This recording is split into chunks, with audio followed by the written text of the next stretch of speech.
பறை என்கிற சொல் இழிவானதல்ல, அது மாண்புமிகு என்கிற பெருமைக்குரியது என்கிற வகையில இந்த திரைப்படத்திற்கு பெயர் சூட்டி இருப்பது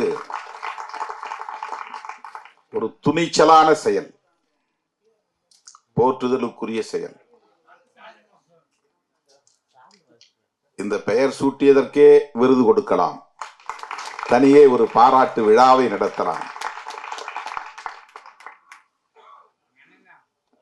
இயக்குனரின் துணிச்சலை, கதை எழுதியவர்களின் துணிச்சலை நான் மனமாற பாராட்டுகிறேன், வாழ்த்துகிறேன்.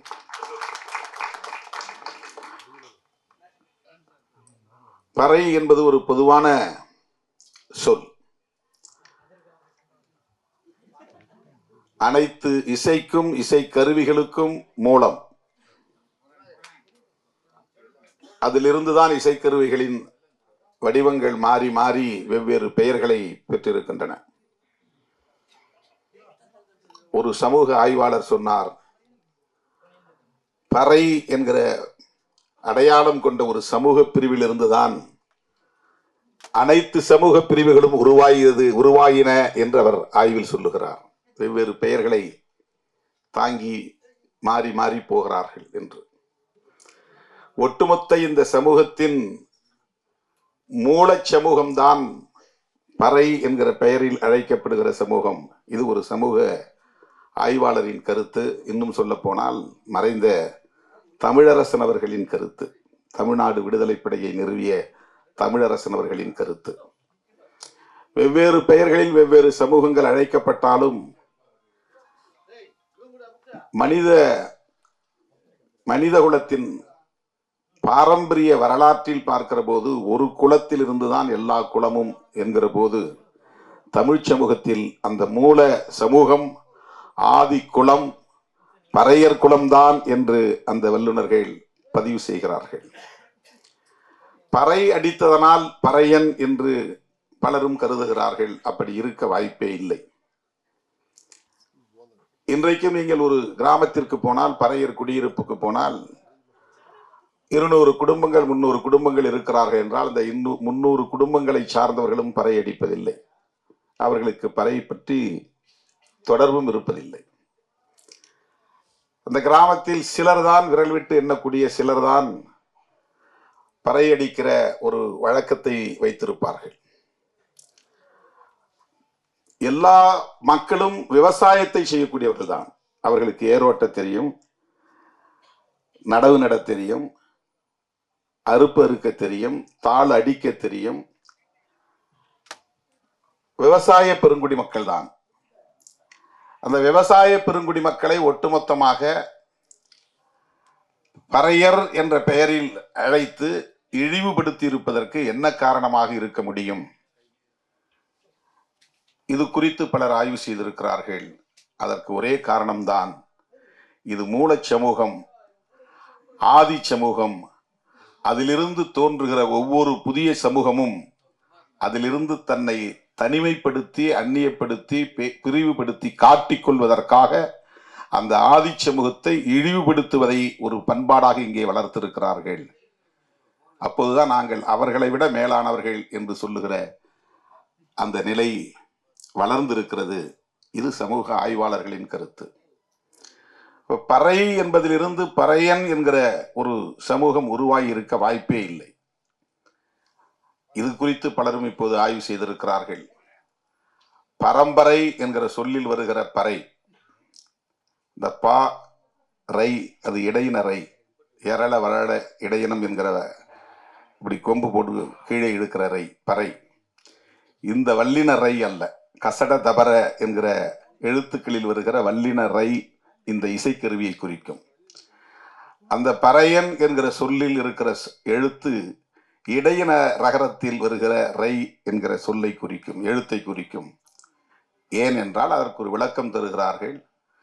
பரன் பறை, இது இரண்டும் தாய் தந்தை என்று சொல்லுகிற சொல்லோடு வருகிற 7வது தலைமுறையின் பெயர். இந்த தலைமுறை நாம், நமக்கு முந்தைய தலைமுறை தந்தை தாய், அந்த தந்தை தாய்க்கு முந்தைய தலைமுறை பாட்டன் பாட்டி, அந்த பாட்டன் பாட்டியின் தந்தை தாய் பூட்டன் பூட்டி. அந்த பூட்டன் பூட்டியின் தந்தை தாய் ஓட்டன் ஓட்டி. அந்த ஓட்டன் ஓட்டியின் தந்தை தாய் பரன் பறை.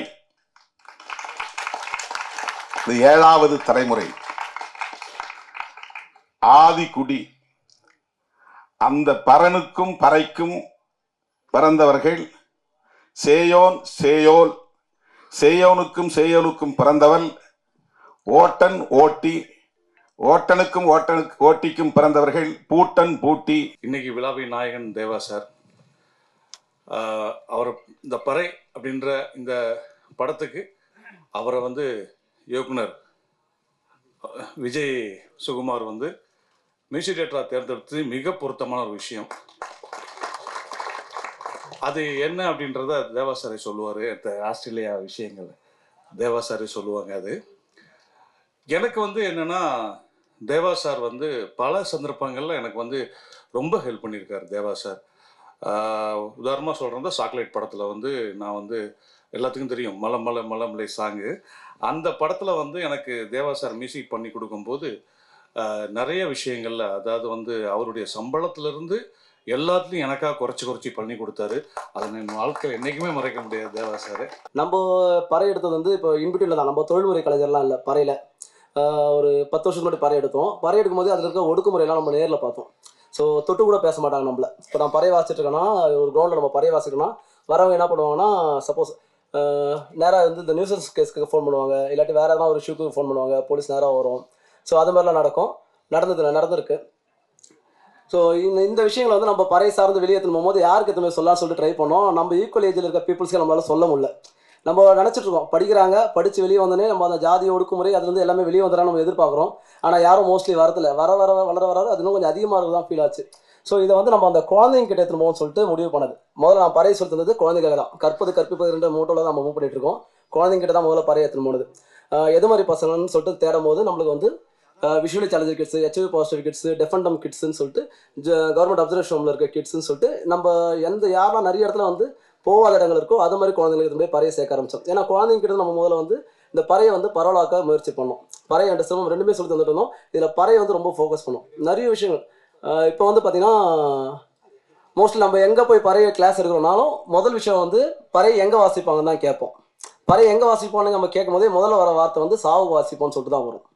அதை தாண்டி இது வரைக்கும் வார்த்தை வந்து நான் கேள்விப்பட்டதில்லை. ஒரே இடத்துல தான் அந்த விஷயம் வந்து மாறுபட்டது எங்களுக்கு. ஸ்டென்ட் லூயிஸ்ன்னு சொல்லிட்டு மத்திய கிளாஸில் ஒரு விஷுவலி சேலஞ்சர் ஸ்கூல். அங்கே தான் ஃபஸ்ட்டு ஃபுல்லாக பிளைண்ட் ஸ்கூலு. அங்கே பசங்களுக்கு பறை சொல்லி தரமாக போகும்போது அங்கே இருக்க பசங்களை நம்ம கேட்டோம், பறை எங்கே வாசிப்பாங்க அப்படின்னு கேட்கும்போது அந்த பசங்க ஃபஸ்ட் டைம் சொன்னது மகிழ்ச்சிக்காக வாசிக்கிறது, சந்தோஷத்துக்காக வாசிக்கிறது அவங்க தான் ஃபஸ்ட் டைம் நம்மளுக்கு சொன்னது.